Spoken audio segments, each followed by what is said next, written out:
Kumite Radio, episode number 6. Yeah, we're still here. We're still rolling. And what's up, George? What you been up to? Like, who's been out there in Thailand? Yo, so we've been pretty busy recently. We have like quite a few people at the gym at Tiger Training. In particular, we just today, Tariq Safadine just came to get, I guess you could say, get adjusted to the time change and whatnot for the Singapore card. So he just got here today and started training. We have Nordine Taleb, who's fighting on UFC Sweden card. We have Marabek Taisumov, who's also fighting on the UFC Sweden card. And then we have a handful of who's who, people who aren't in the UFC that are training at Tiger as well. We stay pretty busy, so yeah. So all of those guys are going to be there until they actually, fly out to fight? Yes. So Nordine, I think Nordine and Marabek fly out on I believe like the 19th or something like that for the Sweden card, and I'll leave on the 21st or 2nd, I can't remember, to corner on that card. And quite a few of the other guys who have fights coming up, like they're here long term, or they're here right now training for their upcoming fights.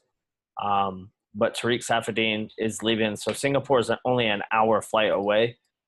So he's here until his fight coming up in Singapore. So it's pretty nice to have him as well. For real, that's a high level of striking that he brings to the camp, right? Right.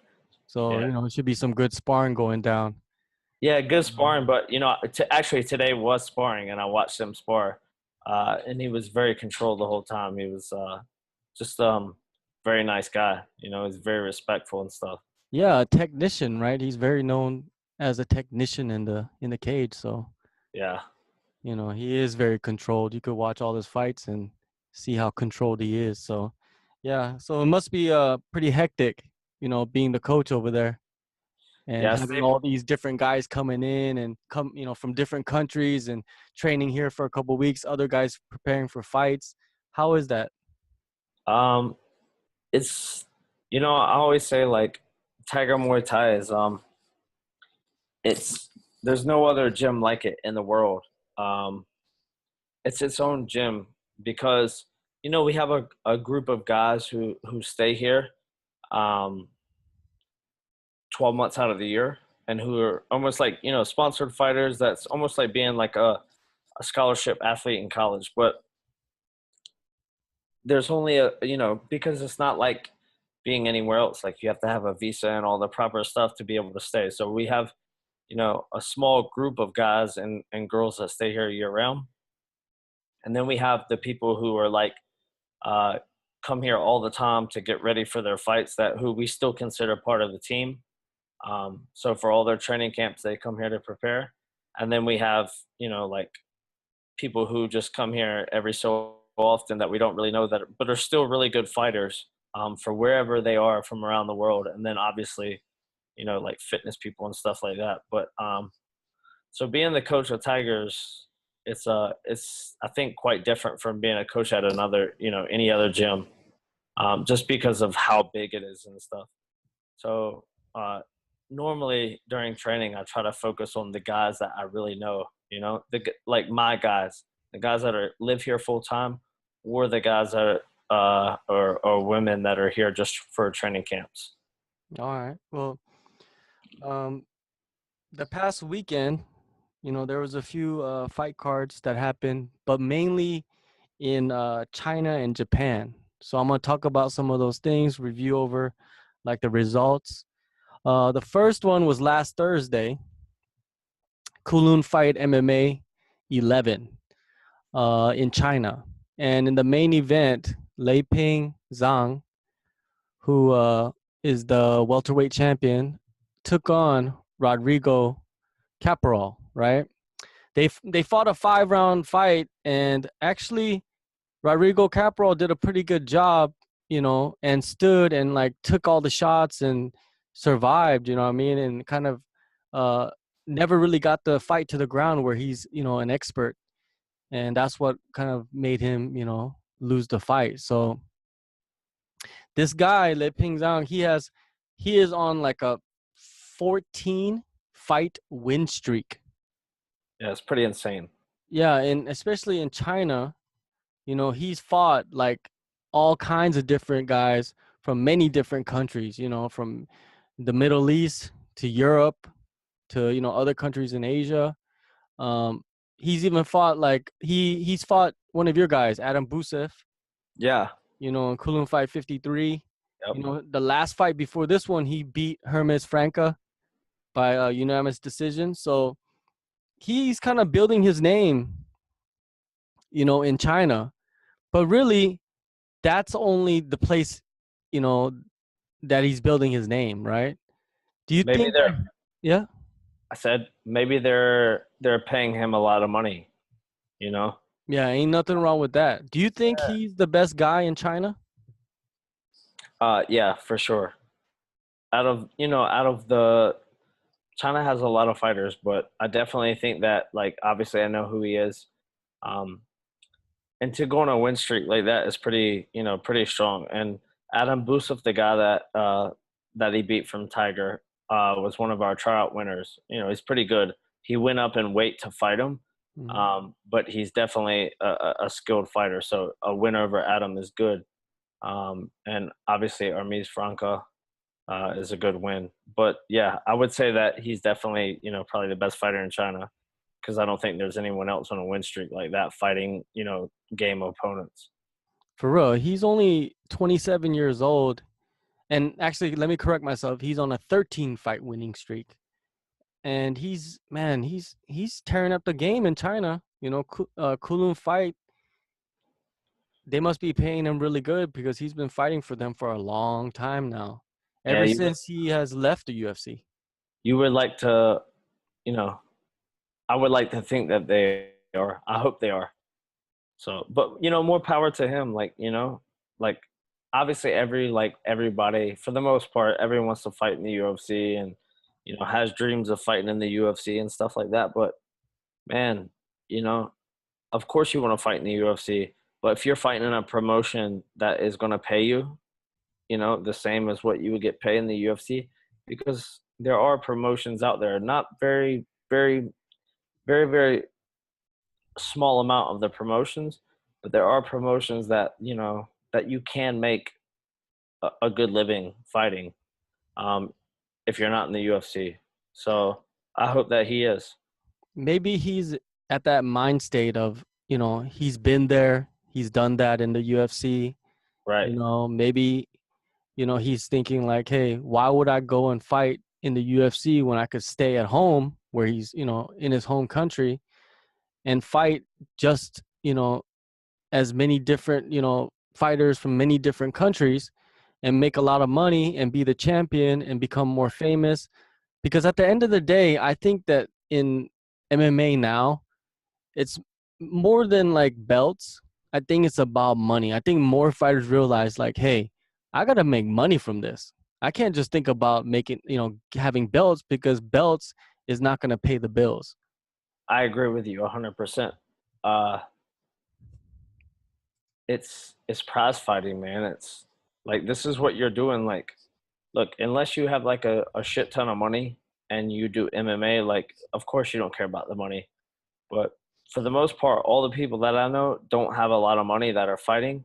Like, because you could pick any other profession, and when you start out doing that profession, you're gonna make more money than when you start out fighting. Like, I used to sell cars in America, and I made a very good living, but I really enjoyed the competition and the that aspect of fighting. So that's why I did it.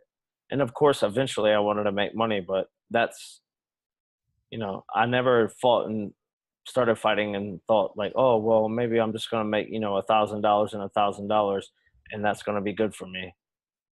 And no, of course I want to make it big where I'm making good money. So, yeah, I think that in this day and age that, the money is very important for fighting. Yeah. Liping Zhang, man, he's doing his thing, and there's much respect to him For and sure. for doing what he's doing. Because 13 fights in a row, no matter where you're fighting, Right. it's a big accomplishment. Yep. For sure, bro. For sure. Yeah, and he represents Phuket top team, so Phuket top team, they're doing their thing. Another guy, Zhen Hong Lu, who is also from Phuket top team, another Chinese fighter, he fought Charles Bennett, felony, or Yeah, I AKA saw that Crazy Horse. TKO'd him, right? Yeah, well, actually, he was fucking him up for a whole round, and then they went to the corner, and then the doctor stopped the fight. He didn't come out the corner, but that's a huge win for Zhang Hong Lu. It's somebody that I've never even heard of, to be honest with you, and taking on Charles Bennett and beating him like that. Yeah, but what's Charles Bennett's record? His record is 30, 32, and 2. 30, 32, and 2. Yeah, He must be getting paid. yeah, for real. Because Charles is a guy that he's gonna fight as much as he can fight because he wants to get paid, like you said. So, yeah, it's a crazy that's crazy for Charles Bennett to because I think he just got knocked out like a few weeks ago. Yeah, and Muay Thai. I was thinking like maybe he's like just staying in China because he fought on that new promotion, the same one that Yotzen Cloud fought on recently, Mm-hmm. and I think he got knocked out or TKO'd or something. Like they had weird rules, like the 10-minute round or something like that, but stand up and stuff. Um, so maybe maybe he's in Asia, bro. Maybe we should look at getting him on the show. For sure. I might have to reach out to him and see what's up because he's been knocked out twice in a row in a less than a month span. Usually, athletic commissions won't let you fight if they Bro, know that, right? if But in he China, there's no commission. right, if he came to my gym, I'd be like, hey, bro, like you can't spar. Yeah, Well, but I don't obviously you think. can if you're a paying customer, but So huge win for Zhang Hong Lu, man. He's putting his name out there. Another Phuket top team guy. Also on the card was your boy Y2K. non got Yes. got Gail Fairtex. Yeah. So uh his like top people got like 25 different names, but his like obviously he fights at Fairtex, so that's his like last name that they always go by. But he came to Tiger earlier this year, Mm. in preparation for a fight in Kunlun that didn't never come to happen. And they brought him here for 2 months, and um, I trained him and like had like a really good relationship with him. He's an awesome kid, man. He's doesn't want to fight Muay Thai anymore. He's a very good Muay Thai fighter, but he doesn't want to fight Muay Thai anymore. And so he improved. He was here for a month, and he got a lot better.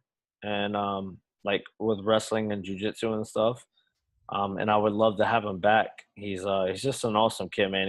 He's so polite. Like he was whoever taught him his manners and stuff like very good and with Thai culture.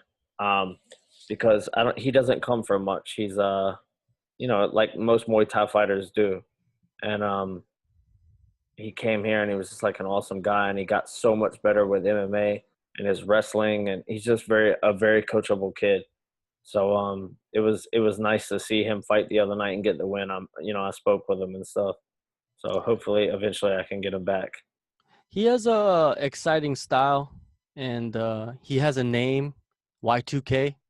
That if you Yeah, ever heard that name, you would never forget it. Like right. if you seen like if Y2K went out there and he just like with his exciting style that he has, if he won a fight the way that he won the fight last time or last week, people like if you heard it and you saw that, you wouldn't really forget it. So if you saw him again, you'd be like, "Oh, I remember that guy." That I think that's important for some guys. Like if you just have a regular name, it kind of for some guys it kind of helps you to have like a unique nickname or whatever. Yeah, Like he definitely has a unique nickname for sure. Um, like Y2K is like the millennium, it's like yeah, it's like the big thing. But he has an exciting style to match that nickname as well. You know, like For sure. Um, Now moving across the water to Japan, right? Over the weekend, there was actually 4 different events in Japan. There was SWAT 159 and 160. That's kind of like a smaller promotion in Japan. In Tokyo, both of those happened. And another event in Tokyo was ZST 56. Now, ZST 56, they have some like up and coming guys in ZST 56, but in this one, it was kind of more of the newer, you know, newer fighters. And in the main event, check this out. The guys that fought, the Japanese guy, his name is Shinichi Hira, and he took on a dude named Max the Body. that sounds really shady. Yeah. Max the Body has 2 fights, and Shinichi Hira has 21 fights. Oh wow. And Hira won by unanimous decision. But all the fights that happened, they were all 2 rounds, 5 minutes each. So it was kind of like, to be honest with you, I don't understand the whole 2 rounds, 5 minutes each thing. It's like exhibition or semi-pro. I don't understand Maybe why they would do that. that's what it was in for some of the fights in Battlefield. So maybe it's like a Asian thing like that's getting implemented. I don't know, because Road does it too. Yeah, I didn't even know that, but yeah, that's weird. Yeah, Oh and no, they're Road does it for young guns, right? no, but they do it for like the women and some of the main card fights. It's Like just the strange. it is strange. It's odd. I don't understand why they would do that. But Max the Body, that's a day that you're never gonna forget either. So No, yeah, if people are in that Japan. But then there was another event called Genryu Jima. I don't know if I'm saying that right, but Genryu Jima, Way of the Samurai 2017. It happened in Yashu, Japan. And you know what though? They fight on the Kumite blood sport style mat. that's pretty cool. It is cool. But it's not MMA. What is it? It's custom rules. What So is it? like they have rules for you know, each bout. Like each bout is different rules. But it's on a mat, like there's no fence. It's open. So it's, you know, it's pretty crazy. And they On a have platform fights. like this? Yeah. Kind of like that style. Yeah. And I think the mat is white. But they had a bunch of like UFC ex UFC guys. But the crazy thing was is like uh Kikuno, right? Kikuno, I think he fights, let me see. He usually fights as a lightweight, right? But in this one, he took on a heavyweight. So it's like an open weight class. Yeah, it's like open weight. And then, but all the bouts were like that. Like Omigawa, Michihiro Omigawa, who also was in the UFC and been fighting for a long time. This dude is like 41 years old, and he fights as featherweight, and he took on a heavyweight, Oh wow. and he knocked him out. That is crazy. Yeah, it was due to injury though. Like the main event was Katsunori, what is it, Kikuno, and that fight was stopped because of a doctor stoppage of the shin cut, and yeah, a lot of, you know, like the dude that fought the last dude that fought the one heavyweight champion, Brandon Vera. Yeah, Uh, his name is Hideki Sakin, aka Shrek. That's his nickname, Shrek. that's a And he terrible. fought on this card too, and he knocked out another guy, another heavyweight. But yeah. Oh, also Yoshiyuki Yoshida was on this card. Really? Yeah. So a lot of these veteran Japanese guys kind of taking these open weight fights, but the the weight discrepancy is pretty high. What is your thoughts on the like fighting guys that are, you know, like an open weight? Like say you're a featherweight, or like if you're not a featherweight, you walk around like you said before at like 77 or whatever, right? Hey, Huh? hey me. Okay. So somebody pays you, and they say, okay, you're gonna fight Geronimo dos Santos, Pay me a lot of money. and you take that. Yeah. So it's no big deal. Like a fight's a It, fight. if the money is right, because at the end of the day, like, yes, I guess maybe over time, like your priorities change, but like, of course, like of course everyone wants to be in the UFC, and I want to be the UFC champion, and I want to do this and I want to do that. Like everybody has, I think pretty similar goals for the most part. Um, or like the UFC is the most glamorous, but at the end of the day, like if this is like as most fighters, most fighters are poor and they're, you know, as we just said last week, they're waiting to get paid and this and that. It's prize fighting and you're fighting for a paycheck. So of course, like if I'm gonna like put me against so and so, whoever, like Geronimo, like you said, and he's that big, pay me and I'll fight him. For And I real. think I think most guys are like that as well. I think so too. I think that the mind state of fighters is different from even like 2, 3 years ago. And that has to do with a lot of the fighters that have come along in these past few years. And then also the state of even the UFC, like how they're paying the fighters, and everybody's always getting compared to like boxing and how much the boxers are getting paid and stuff like that, right? Yeah, So yeah, I think that you should go to the promotion that's gonna pay you the most, because at the end of the day, you're those fighting for a belts, paycheck. Yeah, those belts ain't gonna give you nothing, really, right? And right. that's what Tyrone Woodley is doing. He accomplished what his original goal was to become the champion, right? Now, I don't think he cares about the belt as much. I think now he's like, hey, I want to make money now. Yeah, for And I sure, could bro. see him, and I could see a guy like him. He might not say it in an interview, but maybe when he leaves the UFC, he probably will tell people, I don't know. This is what I think my theory is, that he's going to leave the UFC. I Because could, all the things that he says about like how he's treated by the UFC, I don't think that's uh I don't think he's making that stuff up, and I don't think he's doing that to try to make headlines. I think he's really speaking his mind, and I don't think he's really that happy, with the yeah, I promotion. would agree with that as well. Like I could see him going to Bellator. And in my opinion, I think more fighters should like explore other options and go to different promotions. I really think that like in the last year, like a lot's changed. You got guys like Roy McDonald going to Bellator and other big names. Um, I feel like in the States, on smaller promotions, they're still making small amounts of money. But in Asia, like you've got a lot of promotions in Asia. You have promotions like Brave, who are making waves now, and they're paying fighters like good amounts of money. Um, Where's Brave at? well, the owner is a sheikh from Bahrain, and Okay.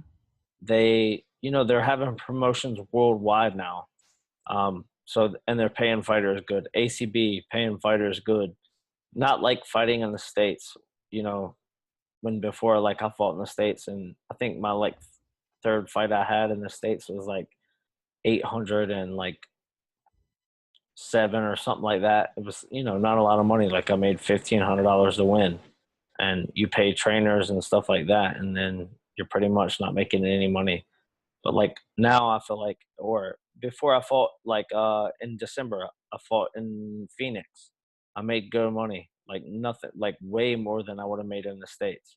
So I feel like now, like there are promotions outside of America that are paying good money, like on this side of the world.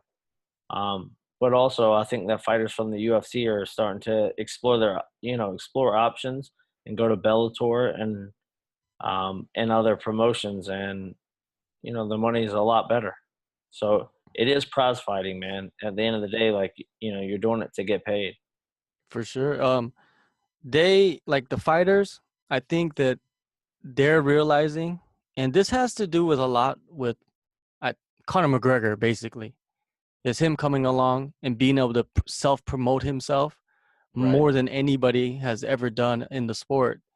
And you know, there's good to that side and the bad to that side too. But the good is, like you said, it shows that other fighters are thinking like, hey man, I need to make this money too. Right. I'm gonna self promote myself. And that's what a lot of fighters don't are not doing right now. If you're in the UFC, you have that platform to like self promote yourself to a certain level and then say fuck you UFC, Right.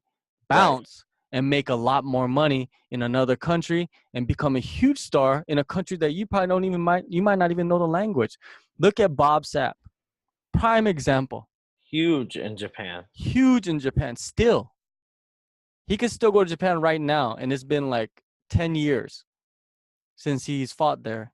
Yep. And people will swarm around him and be like, oh, Bob Sapp, right? Yeah. Yeah. You big Exactly. man, Bob He Sapp, fights in right? Korea also, right? Yeah, he's huge in Korea too. Even though he didn't really fight in Korea, you know, he's still known. He's still a figure, right? And he doesn't speak Korean. You know, he'll go on the Korean TV show and be like, you know, doing his little Bob Sapp act and stuff like that that people like. And hey, you know, he's doing what he needs to do to get the money. So Right. he's not. I don't really think of him as like he's selling out or anything like that. That because that doesn't make any sense, right? He's Yeah, I just doing agree. what he's got to do. Because he's if you think about Bob Sapp, it's not like he was always like I'm gonna be the champion. You know what I mean? He was Yeah, never like that. So for yeah, sure. like a lot of these guys, they need to learn that side, you know, of self promotion, um, and getting It's a on social media. I think if you have a manager, the manager should be helping you with those things too. You know, trying to pump you up yeah, for and like sure. opening doors for you as much as they can. And yeah, especially if you're already in the UFC, because that's the biggest platform right now. Right. But like But you it's should, changing. yeah, it's changing. Bellator, you got you got like KSW in Europe.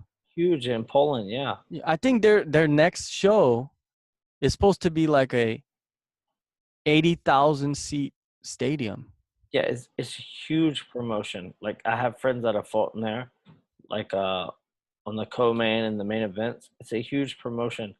And I've heard that they treat them very well. It's a huge promotion. ACB, um, they're a huge promotion. They're everywhere. There's There's guys that are making good money there as well. like fight night too, right, in Russia? Fight night, yeah. Like there's a lot of promotions in Russia that are like, not only in Russia, but they're going global. Like ACB has a promotion coming up. Um, I think in the next 2 weeks, but it's in Austria. So like they're traveling, man. They're putting international fighters on there. They're doing good. They're making money. Like it's good to see like promotions like that. Like if you're not in the UFC and you're not in Bellator, you still have options like that to go to those promotions. For sure. There's so many promotions around the world, and like you said, that they are offering money. So what you need to do is, if you're at that platform and you're like, hey, I need to make money, you got to take advantage of what you can, you know, where you're at. So in the future, you have more like avenues of, you know, I guess revenue or whatever. Yeah, for So sure. yeah. So even in Asia, you know, you got like Ryzen, you got like, you know, Kunlun Fight, you got Road FC. You know, those are pretty big promotions, and they've been around for a while now. Yeah. Ryzen's still kind of new, but it seems like they're trying to stick it for the long run. And you got, um, you know, promotions in Australia that are growing every single day. So, Yep. Like you know, AFC is doing international promotions now. yeah, in China, they just had one in China. Yeah. Yeah, so AFC, you got Hex Fight Series. You know, I think Brace, they're doing their 50th event. So it's not hard. It's hard to do 50 events. You know what I mean? For To sure. last that long. Even in like Guam, you have PXC, so many different, you know, uh, promotions that you can go to as a fighter. It's just like opening those avenues. Right. But that kind of, you know, leans on the fighter or their manager or their agent or whatever. So it's all good. Um, yeah, moving on to like fighters, right? And them moving on to like other promotions. Recently, like three girls, right, in Asia and in in the Pacific area, because this podcast is kind of talking mostly about Asia and the Pacific areas like Australia and New Zealand. So the first girl from China, right? She fought in Kunlun fight and The girl that got signed to WLF, Bellator. and she signed to Bellator. Her name is Na Liang, Yeah. and this girl Na Liang, right? Let me break down. She's undefeated. She fought in beginning of her career. She fought in bantamweight, right? Won the first three fights at bantamweight, finished all three opponents, and two of those opponents were in the first round, TKO or submission, right? Then the next three fights, she fights at flyweight and finishes all those fights in the first round, two submissions, one TKO. And this is mostly done all in 2016. She's fought once this year in March, and Bellator snatched her up, dude, right away. So Good for she's a her. huge prospect. Yeah, good for her. It's good to see, like, because you don't see like a lot of Asian girls in the MMA, like MMA in Asia and in the States. Like, you got girls that are in Asia, but they don't really go to like Bellator or UFC or promotions like Invicta or anything like that, like to the US. So it's good to see girls like that going from Asian promotions to fight overseas in America. For real, like usually they're from Japan. Like the girls that you will see fighting in those promotions are from Japan, but now you're seeing girls from Korea, and now I think this girl is the first girl from China to be signed, because I don't think there has ever been a girl Ever. from China to be signed by Bellator or UFC, right? So it's pretty big for them. And from what I heard is like WLF, the fight promotion that she fights for, Wu they Li have Fang. some kind of deal with Bellator. Wu Li Fang. Oh, Wu Lifang, yeah, Yeah. Wu Lifang. She's like a I guess Bellator has some kind of deal with them, so maybe she's gonna fight for both promotions. I'm Yeah, not I for think sure. they just like did a deal last week or the week before. Yeah. So those the details of that deal have not came out yet, but we're just letting the people, the listeners, know that there is some kind of deal going on. So let's see what happens. The next girl that got signed was Chanmi Chun, or Chun Chanmi. She's from Korea, and she's only 19 years old, right? 19. She's fought 5 times, and in Korea. She's the All FC flyweight champion. She's she's 5-0 undefeated, and has won 4 of those 5 fights via knockout. And crazy is like two of those knockouts were knee knockouts, and one was with elbows. Yeah, so she's a striker coming out of Korea, young, and Invicta snatched her up. But um, you kind of know her, Yeah, so you she's know. training at Tiger right now. Hmm. Her and her boyfriend, Daehan, I believe is his name Yeah, correctly, right? Daehan. Um, she's I see her every day working out and training and stuff. She's very good. She's a striker, um, but she's pretty well rounded, man. She doesn't speak great English, so I don't have like a you know I have to do like translations with her between her boyfriend and me, trying to work it out. But she learns, I can show her something and she learns pretty quickly. So uh, she's she's a really sweet girl, but she's easy to work with as well. Even though we have the language barrier and stuff, she's I guess mixed martial arts is the language, and she speaks it and I speak it, so we make it work. yeah. But she, She's she's one of those girls, young, and she's gonna improve more and more, even though she's accomplished, you know, some things so far at a young age, but she's gonna get better and better. And most likely, since she is a striker, her ground game has to get better, her wrestling has to get better. So Right. is she working on those things at your Yeah, camp? for sure, for sure. I think that she's improving, leaps and bounds with her ground game and her wrestling, and her boyfriend who's here with her. I think it's her boyfriend. I'm Mhm. not positive.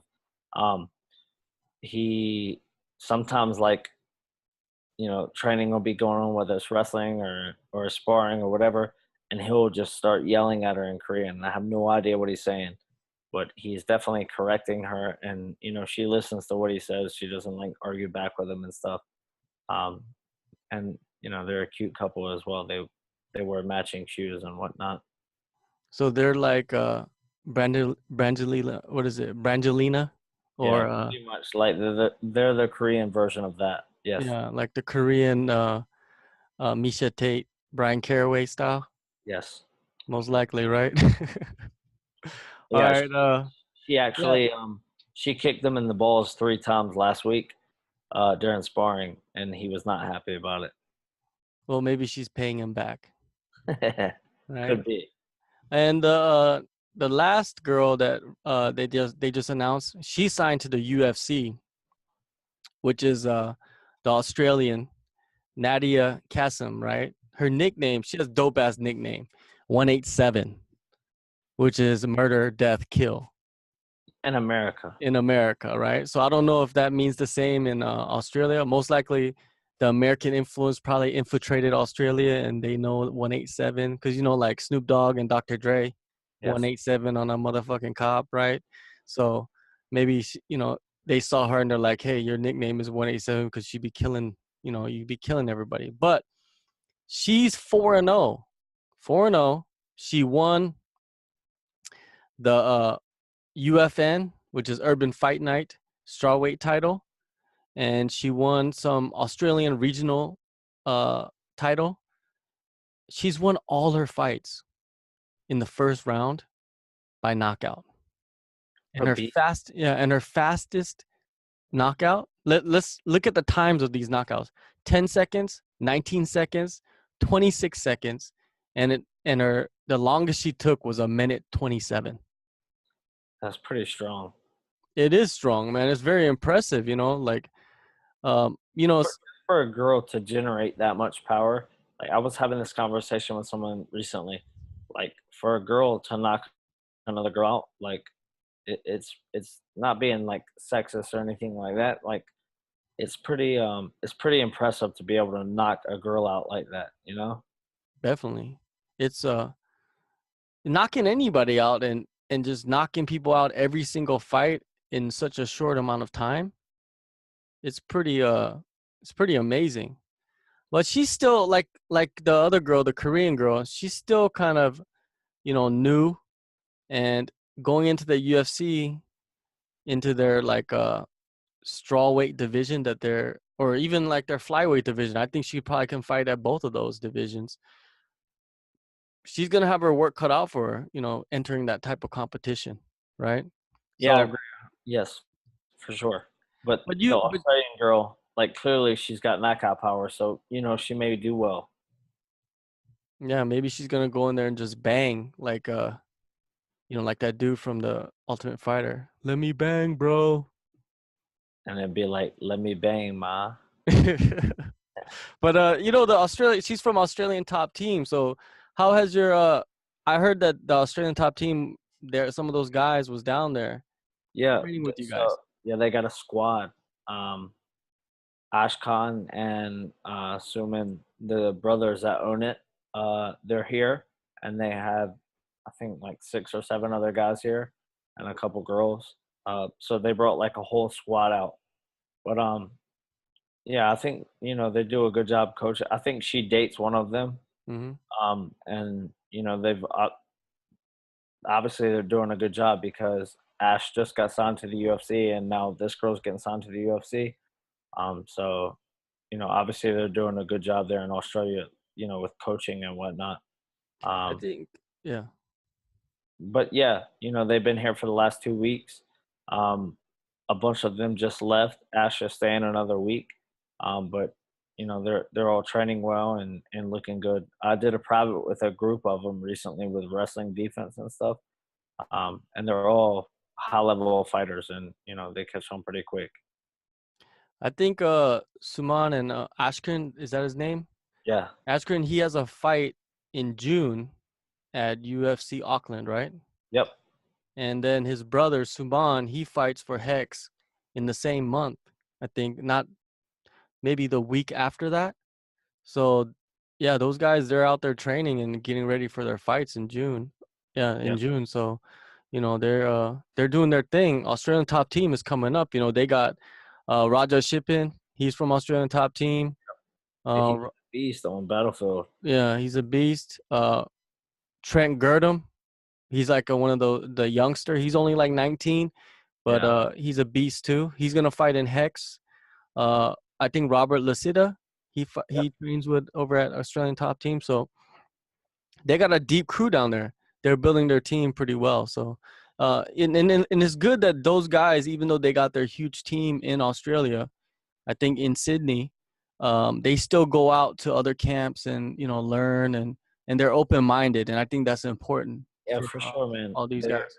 they're very open minded. Like they've I think this is like the first time like actually in fight preparation that they've come to Tiger, but they've come, I want to say, in like the last two times that they've come have before they trained at other gyms, but the last two times have been at Tiger, one or two times. Um, but in the last like 6 months, they've been coming to Tiger, and they seem to like it. And obviously, now they're making waves, so they bring good attention to the gym as well. Um, but they're very coachable. That, like you said, they're very open minded, and they want to learn. They don't really have egos. They want to get better. So it's nice to work with them as well.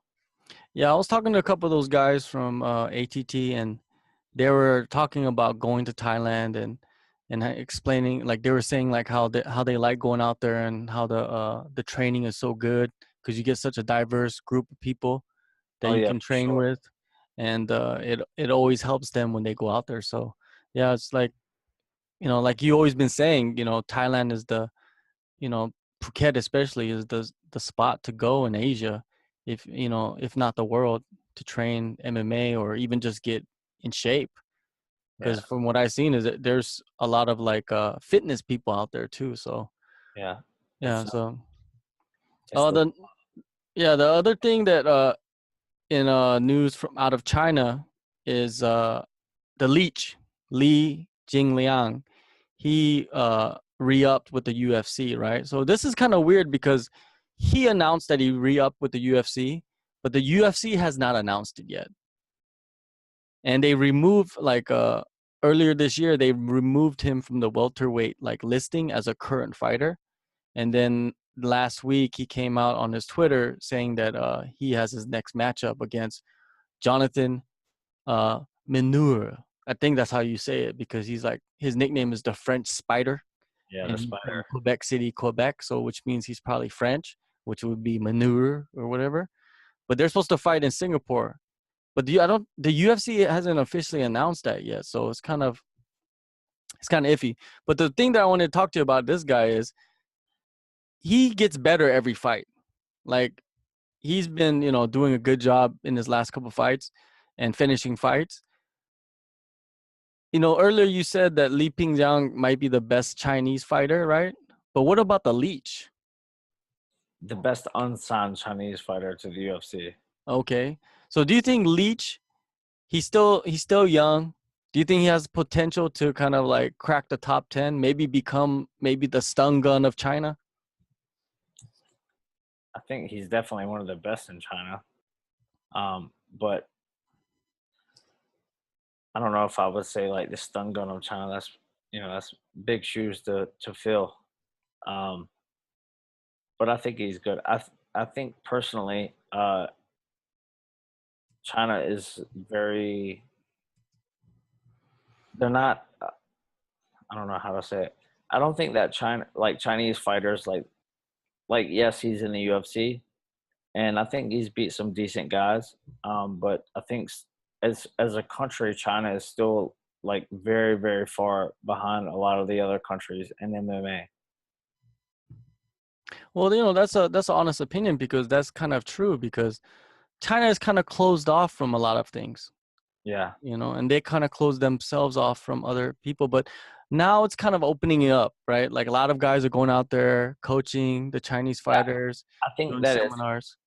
yes, seminars. There's a lot of uh Americans and Brazilians and stuff and Thais even for Muay Thai living in China teaching and stuff. So they're definitely I think it's coming on. I think it's coming like MMA in China is coming on strong.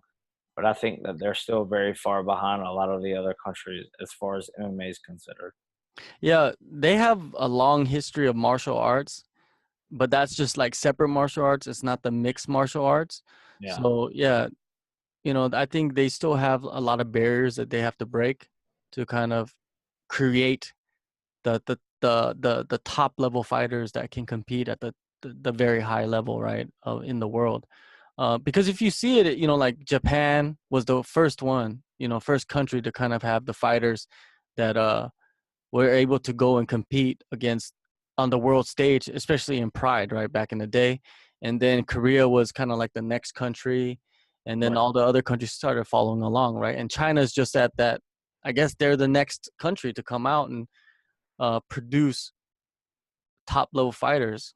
If that, I think that will happen. It's just time, Yeah, I giving think it's a time. matter of time. Like with all the resources like China has and stuff, I think it's just a matter of time before, like even the leech, like he's doing well and stuff. So I think time will tell. And, China is such a big country and there's so many people. Like I definitely think with having the different people that they have come in, do seminars and coach and stuff like that, it's just a matter of time. Because now, even like outside of the UFC and small promotions, like China is, man, it's fighting in China.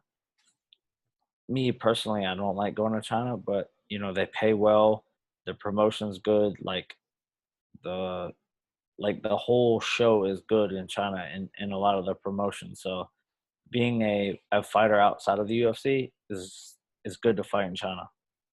Yeah, yeah. China's, they're on their way. Just the fighters need the opportunity. Maybe eventually they'll have a Yao Ming. Like how Yao Ming came into the NBA and Yeah, like blew up China. yeah.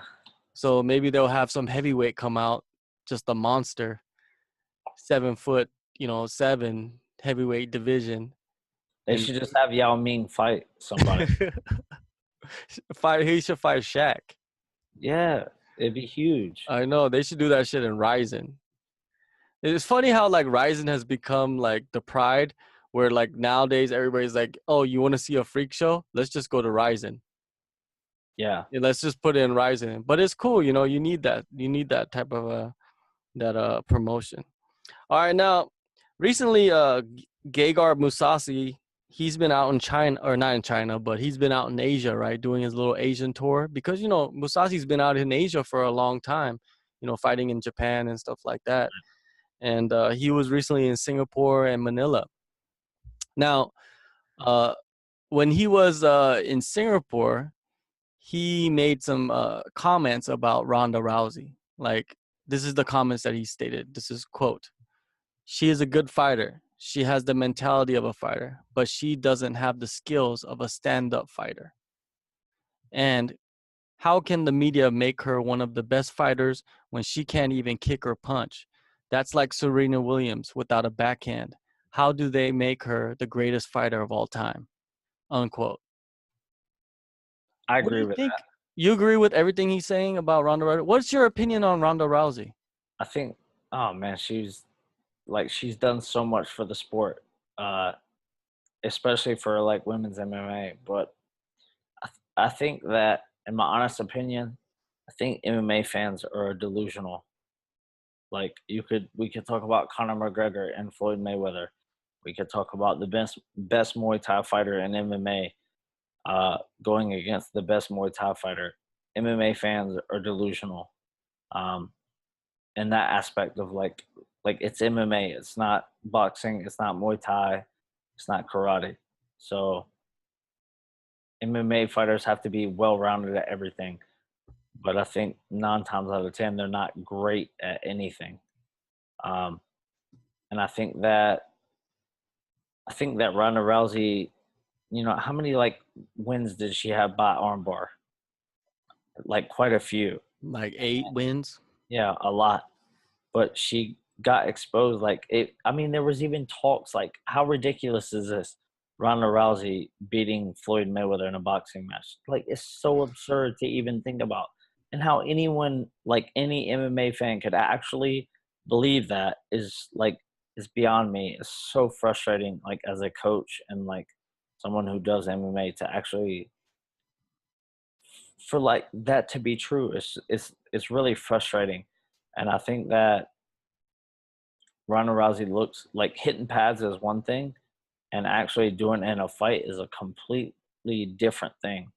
And I think that's her. Like she's like Safadine said, like she has the mentality of a fighter. I think for sure she Oh, does. you mean Musasi? Or yes, Musasi.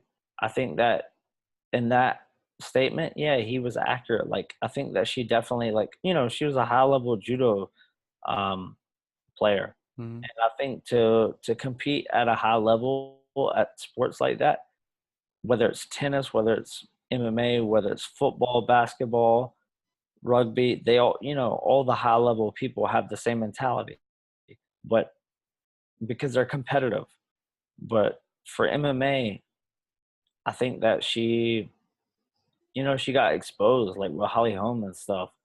And I don't think like it whether or not she ever fights again, I don't know, but I don't think she'll ever be the same because hitting pads and then hitting an opponent like moving in the heat of the moment, they're completely like they're two different things completely.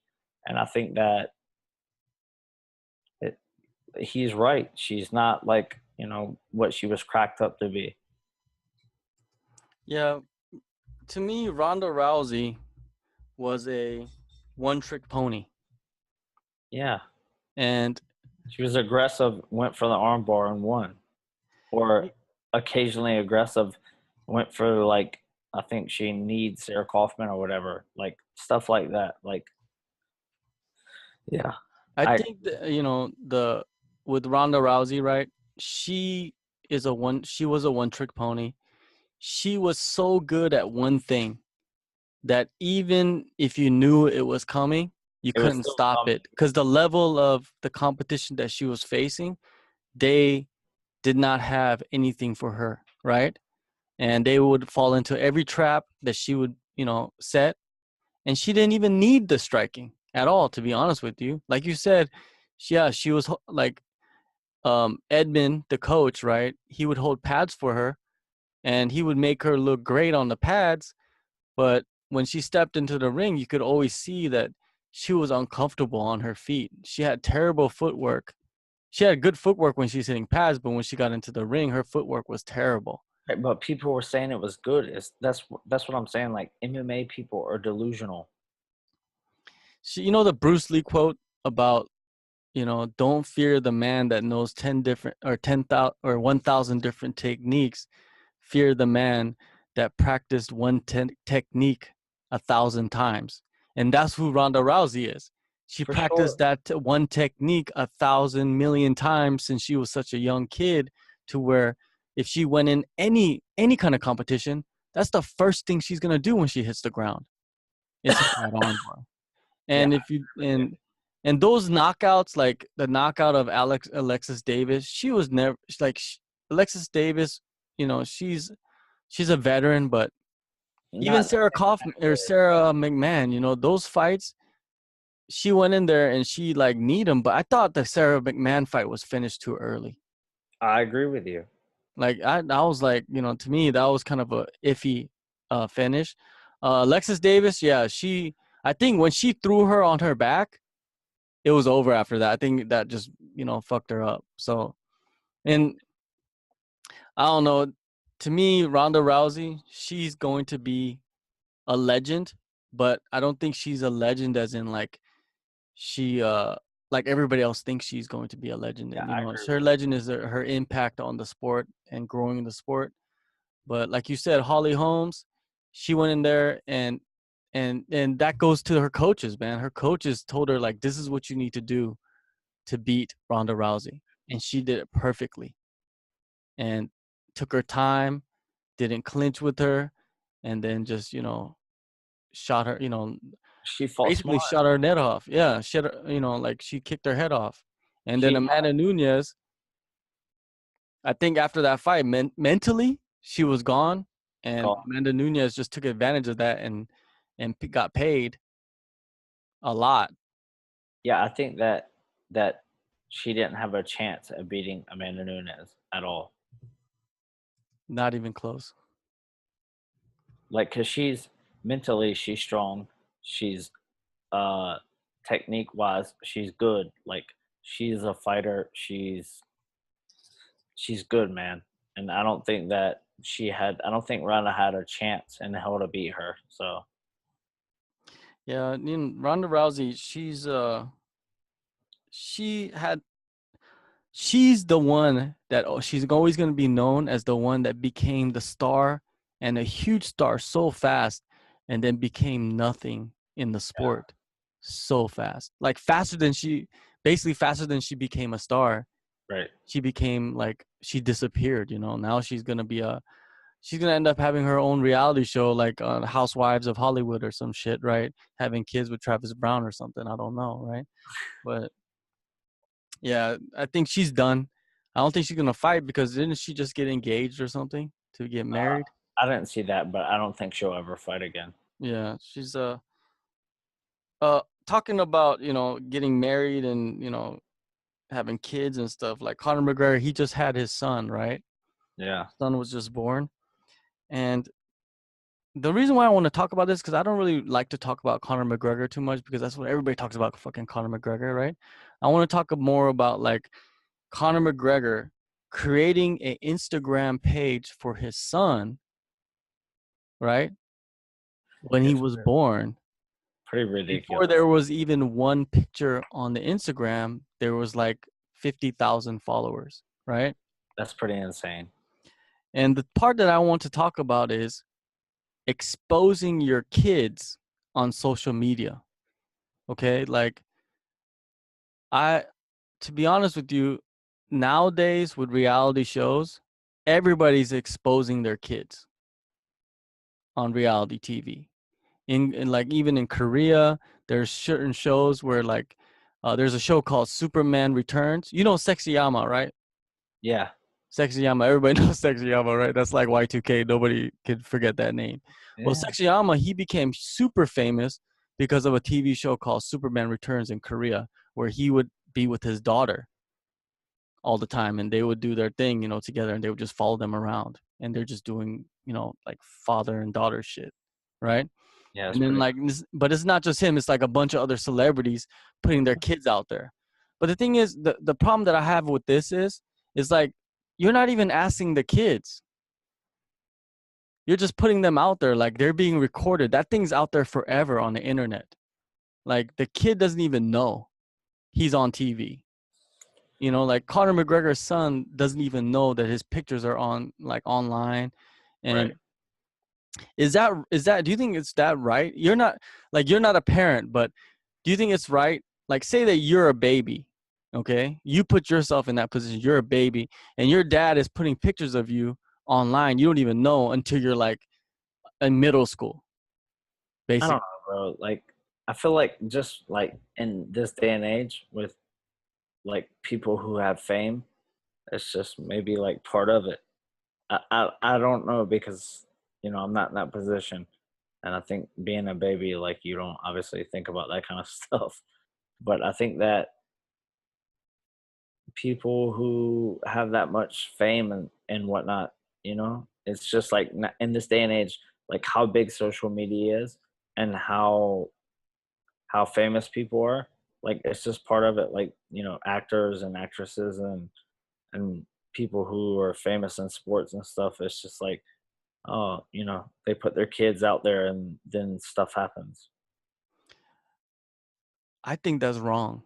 I Yeah, think I it's agree too. wrong. Like if I had a kid, I wouldn't, and if I was famous, I think me personally, I would not put my kid, out there like that, No. because so much comes with it, like so much criticism and so much this and that, and like think about like Donald Trump and like there's been stuff about his kids and it's, like it's ridiculous. Yeah, and his kids are not even young, like you control, like you're the parent. You control like what you put out on there because you're the one who's taking the pictures. You're the one who's uploading those pictures on like Right. Instagram or Facebook or whatever. And I look at it as your child is a human being and your child's going to grow up and become their own person. And you making these decisions, it's not like you're making decisions like, oh, you're going to go to this school and this is going to be, helpful for you.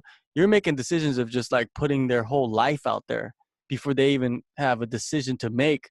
And now they're just out there. So you can't even like, I think that can fuck them up psychologically as they get older. It's like they can't even go nowhere because, oh, you're Conor McGregor's son, or you're fucking Sexy Yama's daughter, man. You're supposed to be acting like this, or I seen you when you were young and running around naked and shit Right. online. Agree Like, with you 100%, bro. Like, if it was me, I wouldn't want my kids to be on social media, or I wouldn't put them on social media. yeah, I don't have no problem with kids being on social media, but that's when they know that they're on social media. Right. Like before they even know you're on there, and I don't like to use this word. It's like you're pimping your kid. You're using your kid to make yourself. You're not even really trying to make them famous. You're kind of trying to make yourself famous, more famous, right? And you think that it's like, oh, I'm just doing it for my kid, and I think at the end of the day, when your kid goes older, kids are not gonna Why the like fuck that you too put me much. on there?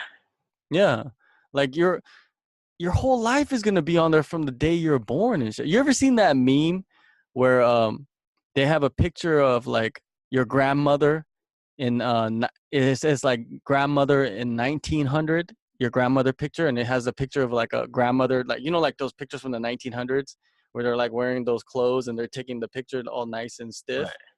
and next to it, it has grandmother year 2000, and it's like a chick doing fucking like beer bongs and shit, It's pretty and accurate. like yeah, and like doing selfies and shit like that with like their titties hanging out, you Yeah. know, stuff like that. So I think a lot of people, they need to realize that you gotta think before you do a lot of the stuff that you're doing, especially as in like your kids, because like I have a kid too, and a long time ago when she was born, I did put a few pictures up online, and then I thought after a while, I forgot where I heard something about like, think about your kids before you put your kids on social media, because you don't know what your kid is going to say when they get older.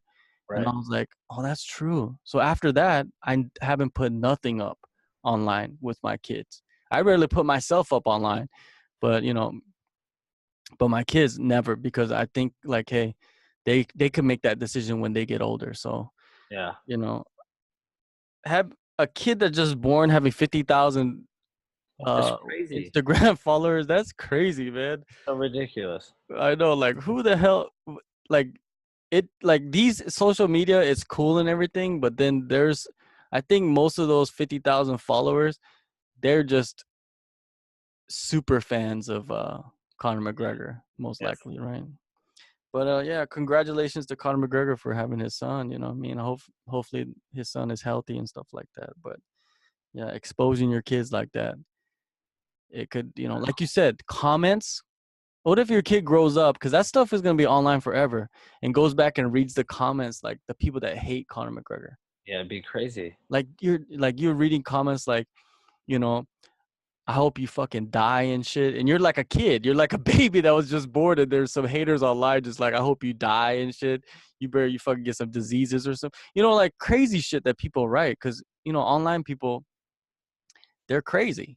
Yeah, they take it to the next level. Yeah, and they'll argue with you all day and interact, and yeah, they take it to the next level. That's like get you in your feelings next level. If you're especially if you're famous.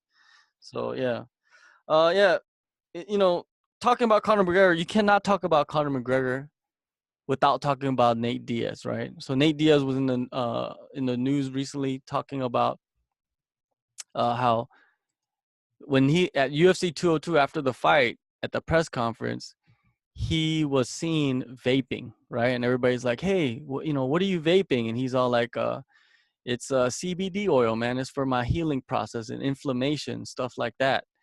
And it's good for like before and after training, before and after fights. It makes your life better."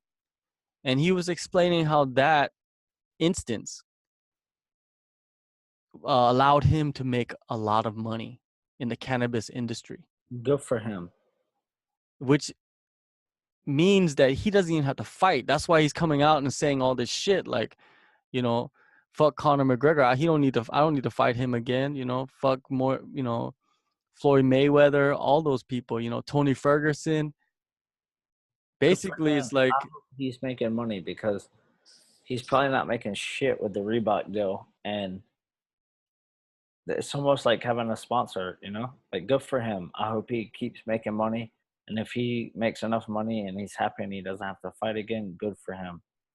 man, I think that he, to me, Nate Diaz is the Diaz brothers, prime example of guys that you know are using their fame, are using their kind of like their status and making money off of it.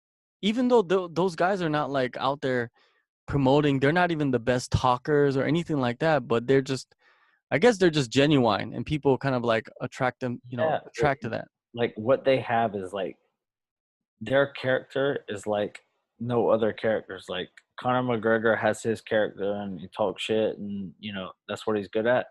But man, those guys like I think it's like they're not it's not their it is their character, but they're not acting like what you see is what you get. But they're like pretty genuine, Like so they're like real awkward with press conferences and speaking in the media to people, but like it's like they almost wear their emotions on their sleeve, and people like that kind of stuff, and they don't care. Like they always go against their grain and they say whatever they want, and you know what, that sells, and good for them if they're getting paid. Yeah, those guys, they you never really hear them saying like, "Oh, I need the title, I I need to have the championship belt." And they've never won the championship belt in the UFC. They've won belts in other promotions, but they have gone into the UFC and created this huge cult following that allows them to never, really have to worry about fighting because they're like their characteristics. People just love being around them and watching them and stuff like that. So Yeah, whenever you hear about potential fights, they're always throwing in the Diaz brothers somewhere. yeah, good for them. Yeah. I'm happy for them that because there are guys that have always like kind of complained about the pay and like how it's not easy being a fighter. So good for them. Yeah, their honesty is actually, I think a lot of the other fighters they can relate to that because they were kind of the only guys that really came out in the beginning saying like, man, I didn't want to fight. Like, I don't, like it's not fun to do this. It's not fun to hate, your opponent. But I have to do it. That's the way that I want to fight people. So yeah, they're to me they're good examples of guys that never became a champion, but they're making bank off Doing it. promoting themselves. Yeah, for sure. So Like people should learn from that. they're very good fighters, but they speak their mind. They don't care like about the repercussions, and they're financially doing well. So good for them. You think he's gonna fight again? I think he will fight again. Yeah, I do. But if he doesn't have to, more power to him. All the MMA hardcore fans, they want to see those guys fight. Of course they do. They want to see those guys fight Fight, bro. They're fun to watch. Like they talk shit, they slap people, they don't give a shit. for real. Like I don't know. I think that the trilogy, it needs to happen no I matter agree. what. No Yeah, title, doesn't matter. The trilogy is going to be huge. because It's both got to be fights one of were those. so good. Yeah. And it's got to be one of those like New Year's Eve type fights where it's just like, it's going to be like Stockton versus Ireland. you know, that's just funny. But, yeah. Before we go, I would kind of like to get your predictions on the fights that are coming up this weekend at UFC 211. This is a big card that's coming up in UFC 211. Have you seen the card, the lineup? Yeah, And I want to kind of get your picks for this event. So let me get this event on here and see what's up. Where is this? Let's see. Wait up. I got it right here. All right. So the first pick that I want to see you choose is oh, before we get the predictions, there's a few guys that I saw that were training down at in Thailand, and they're all on this card, which is Jason Knight, Jocko, Christoph Jocko, yeah, James Vick. They're all training down at Phuket Top Team for yep, this camp for this fight. So, big up to them for coming out, to Asia and doing their thing, for getting sure. themselves ready. Uh, but here are the fights. Okay, so the first fight, your prediction: Eddie Alvarez versus Dustin Poirier. Alvarez, Alvarez. All right, Henry Cejudo versus Sergio Pettis. Cejudo, Frankie Edgar versus Yair Rodriguez. Edgar, David Maya versus Jorge Masvidal. Masvidal, Joanna Jędrzejczyk versus Joanna, Jessica Andrade. Joanna, Joanna and Stipe versus JDS. Stipe. All right, so you're kind of going with the. Of course, you're gonna go with all the wrestlers, Yeah, of right? course. So I kind of agree with you on a lot of these picks, but I'm gonna put myself out there and I'm gonna choose Jessica Andrade for the upset. Oh wow. Yeah, I think I'm gonna go with Jessica Andrade for the upset, And what else? and uh, I think Stipe is going to win. So I agree with you on that. I'm gonna go with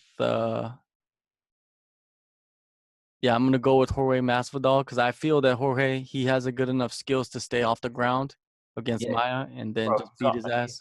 He's on another level right now. His confidence is high. Yeah, and I think he's just gonna beat his ass on the feet.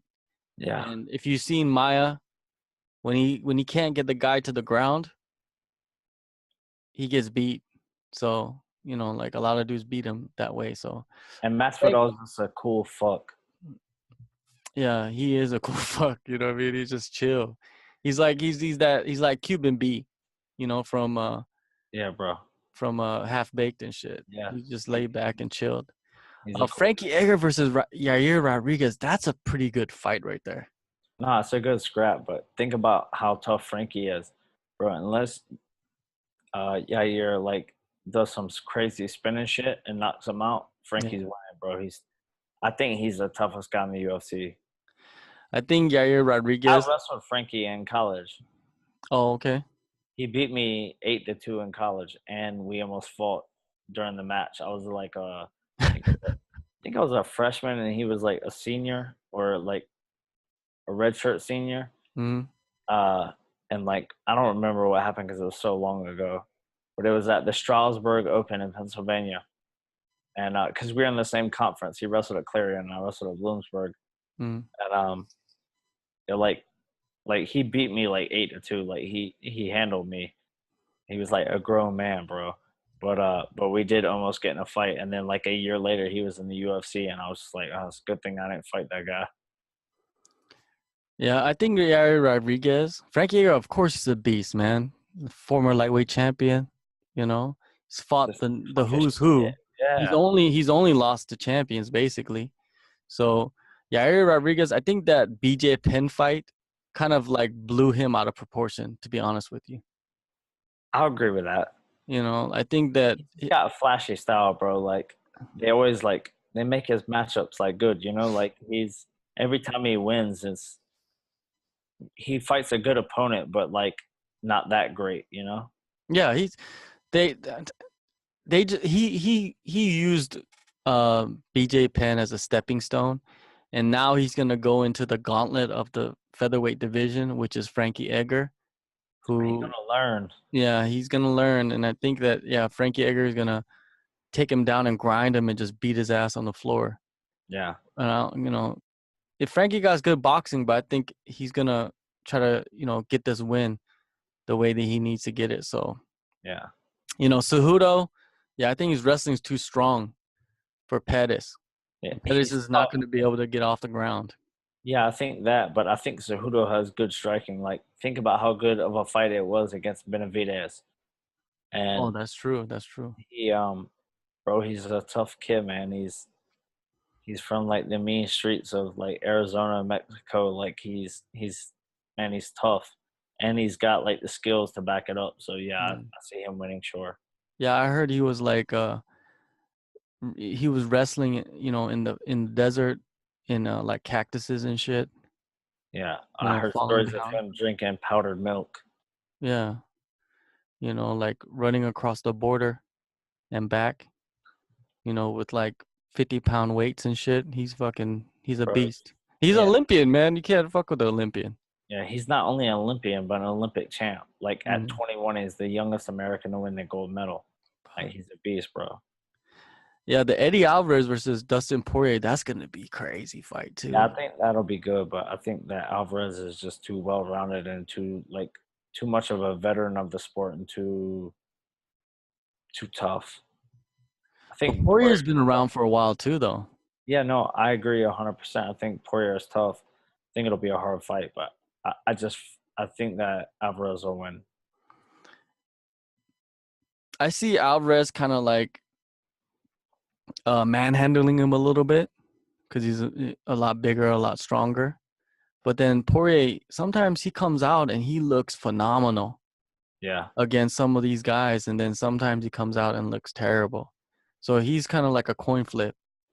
Eddie Alvarez, I think Eddie Alvarez is hungry because the last fight was, that or Connor. shellacking that he got from Conor McGregor. So yeah, but the key thing right here is like Frankie Edgar, Eddie Alvarez, they're fighting on the same card. They train at the same camp, so they're probably just steel sharpen steel type shit. So Yeah, it's gonna be pretty. Oh, Dave Branch is fighting on this card too, who was the WSOF double weight champion.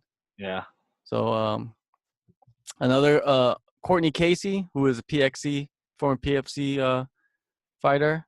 She's fighting on there against Jessica Aguilar. Jessica Aguilar is the WSOF former women's champion. So yeah, this card is stacked. If you look at it, oh man, it's crazy. This card. They yeah. It's they did it. They definitely did a good job putting this together. oh for sure. It's a good card and PXC putting girls in. For real, they've been around for a while. Yeah. Before we go, I want to list down the fights that are gonna happen like this coming week. This Wednesday in Japan, they have Road to Knockout One, which is it's not an MMA, it's a Muay Thai bout. But the reason why I want to mention this is because they have Tenshin Yasukawa fighting on this Beast. beast. So if you are Absolutely. in Japan, Check him out. yeah, check him out because he's He was gonna the be one striking guy. this one. He was the one guy when I went to corner in Rosin. He's the Mhm. only kid, the only fighter that I wanted to get a photo with. Crow Cop was there. I got a photo Mo because he's a wrestler, but like I don't really like take photos with people. But that kid, I would have taken a photo with because he's gonna be a legend of the sport. For sure. I think he's on his way. He's one of the young guys that are coming up in Yeah, for sure. Japanese MMA, and it's like the Asakura brothers. This is all, there's a lot of guys in Japan that people don't know about, and they're gonna start noticing when these guys start fighting for Ryzen and other promotions.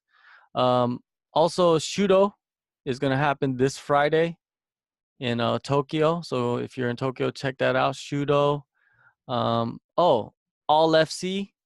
We were just talking about how the girl John, she was the All FC Women's Champion.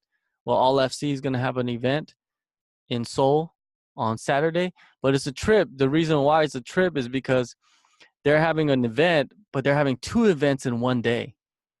Oh, wow. Yeah, so they're having the first event, which is All FC 6 at 3 p.m. And then on the same night, they have All FC 7 at 7 p.m. And on that night, they're having a one-night bantamweight tournament. And your boy, Taewon Kim, he's going to be fighting in that tournament. Oh, nice. Yeah, and he was the last time he hasn't fought in a long time. The last time he fought, the last time he fought was in 2015. That's still a long time, in October, and he won by submission for one championship. But before that, he fought Bibiana Fernandez for the title. So he's only lost once, and his only loss is to Bibiana Fernandez. He is very good, bro. Yeah, he is good, and he's been around for a long time. He's a very accomplished striker. Yeah. And he has pretty good wrestling too, I think. He's very good everywhere. Yeah, I think he's going to go in there and just dominate everybody that's in the tournament, but who knows? We'll see what happens. But yeah, that's happening in Seoul. So if you're in Seoul, check that out. Another fight's happening on Saturday is Deep Cage Impact 2017 in Japan at the Differ Arakia Arena. And this one has a title fight. Bantamweight title is up on the line versus Takafumi Yusuka versus Kiyoshi Ishizuka. I kind of want to say the names in like Japanese, like a mocking way of Japanese style. UFC, right? Huh? One of those guys was in the UFC, right? I don't know. I don't think they were in the UFC, but they've been around for a while. The champion, his record is 21-13-2, and the challenger is like 12-1-1. So it's not up and coming guys. It's guys that have been around for a while. So see what happens. Yeah, they have these deep cards. They have a lot of fights on these cards, man. Like, shout out to Deep. I fought for them before, and they just sent they had two girls here at Tiger last week that are fighting for the Deep Jewels. Yeah, Deep is a long running, man. They've been around for a while. In Malaysia, they have a new promotion called I don't know if it's new, but I've never heard of it, which is called Rampage MMA Fighting Championship. Nope, never heard of it. Yeah, and it's on here. So it says that in Malaysia they're having this at Sabai Top Team Millennia Plaza. So it must be in like a gym or something like that. Yeah, so maybe if you're in Malaysia, you should check that out in Sabah, Malaysia. In Australia, they have Brace 50 is going down in Queensland, Australia. So if you're in Queensland, Australia, check that shit out. What else is there in Asia and in Australia? I think there's a couple more fights going down. Let me check real fast. Let's see. Let's see what's going on. Okay, Grachan 29 is going down on Sunday in Tokyo. D Spiral 19 is happening on Sunday also, and Pancrase Sapporo is happening on Sunday. So there's a lot of action this weekend in Japan, in Korea, in Australia, and Malaysia too. So check that out if you're in those areas. But other than that, that's basically it. So are you gonna be anywhere this week or? No, I'm still in Thailand this week. I'm going to Sweden for the UFC event later this month, but I'm chilling now. All right, that sounds good. So you're knee deep in getting guys ready to actually go to battle real soon, huh? Yep, for sure. So all right, man. Well, I'll catch up with you next week. So everybody, we'll see you guys.